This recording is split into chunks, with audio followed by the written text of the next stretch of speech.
recruitment, which is run by the student recruitment admissions team. There's an accommodation account. There's student hub. We have things like libraries. There have been faculty accounts, which were like a legacy thing that we had, and we're in conversation with about rationalising those and maybe removing them or repurposing them, and so they're still around. But the faculty accounts depend on who is available in the faculty to support them, and that varies quite a lot from faculty to faculty and year on year as the staff turnover changes. So, for example, science and engineering had an Instagram account, and the person who managed it doesn't manage it anymore, so it became idle. So I've talked to them about removing that and absorbing the content they would normally share in that back to our main account. So we're having some conversations about accounts that, for example, would have been just purely Twitter, and then as the student audience has moved away from that channel, in the mass numbers that we used to have on it, we're saying, well, could that be now absorbed into the main accounts, or is there a legitimate cause for you to have a Instagram account for that, and all the conversations that would be around that. And so there's a number of university accounts, and I have limited access to the majority of them, but I work quite closely with the people who manage them. And are there any that are tailored specifically to existing students, so students who are already at the university and studying as a group? Yeah. So the two, well, I suppose the three main ones would be our accommodation account. Sorry, that's my doorbell going. I think it's a delivery, but I'm hoping they'll just leave it at the door. Do you mind if I just go and answer it? Otherwise my dog will just... I'll be 1 second. That's fine, don't worry.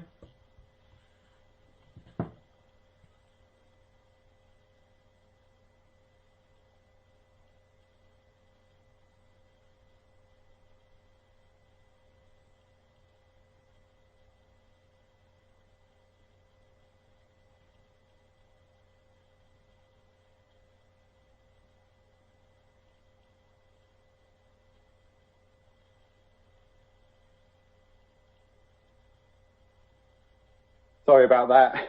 It's all right. I have the same I'd leave problem. it, but my dog would just keep barking. I have exactly the same issue. So.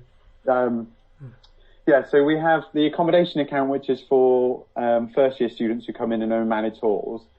That's a really important account because they set up Facebook groups for the halls, and they have a key like customer service kind of relationship with the students where they use Facebook Messenger and things like that to get in touch with them.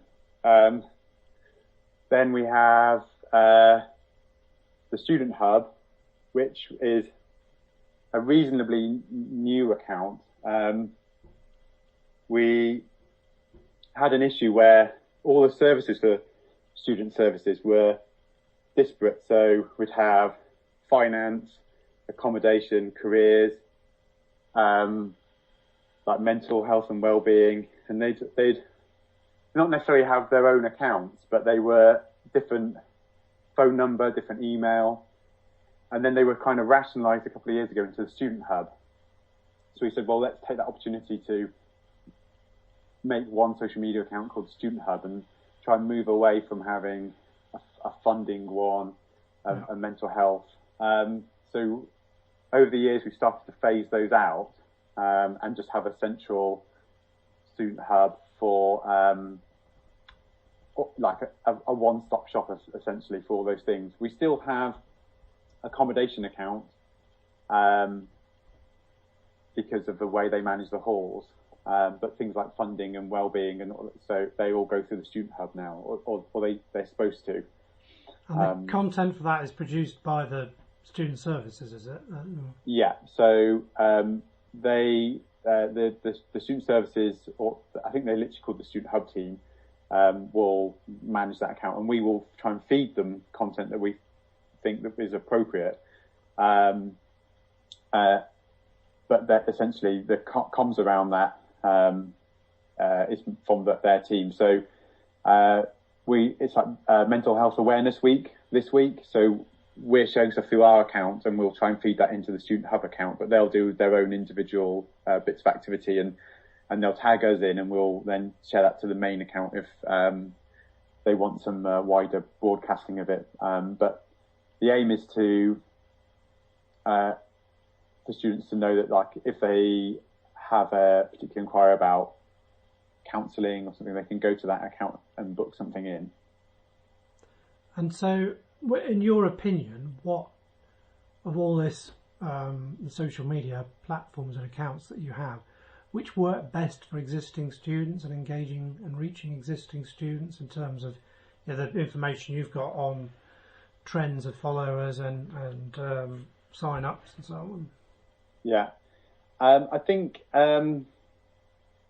it's interesting because it can vary from channel, but I think accommodation works well because it's if you know, as they register and book their halls, they're directed to the accommodation account, and it's very clearly labelled as, like, if you have an accommodation inquiry, you can contact us through this account.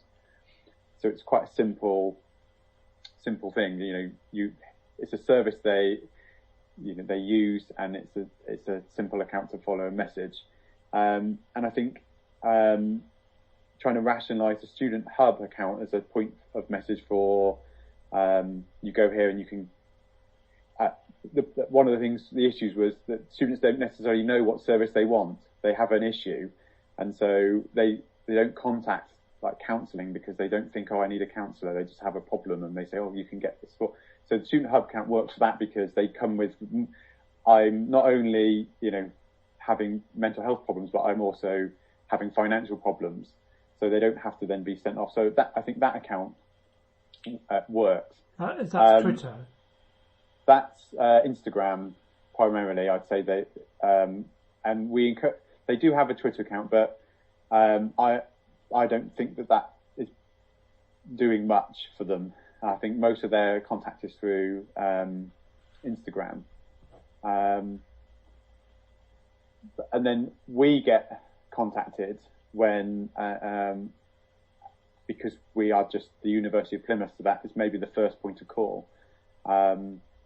And we will try and direct them to the Student Hub to get the kind of the best service, so that, you know, we'll say, you know, depending on what the issue is, if it's a simple thing that we can just share a web link and say you can go here, and then we'll follow it up with things like, and if you have any other inquiries, you can contact the Student Hub. So in terms of, like, effectiveness, I think the Student Hub is a good, you know, probably the best place for people to go to get the answer of where they can receive help. We probably get quite a bit of inquiries just because of the name of our account, and accommodation works well because it's kind of built into the services. They register for their halls. Their main reason for really joining through accommodation is they want to connect with other students who are in their halls, and the safest way and the best way for them to do that is to go through our accommodation service. So they know that if they join a group, that group is managed, and everyone in that group is officially in that hall. So that can only happen through our accommodation team. So I think the students connect with that when they join us. And so those are the main ones I think work well. Okay. And in terms of types of content that students want, and in terms of what's popular, what in your view is that? What are the sort of most interesting topics that students want to know about and see? So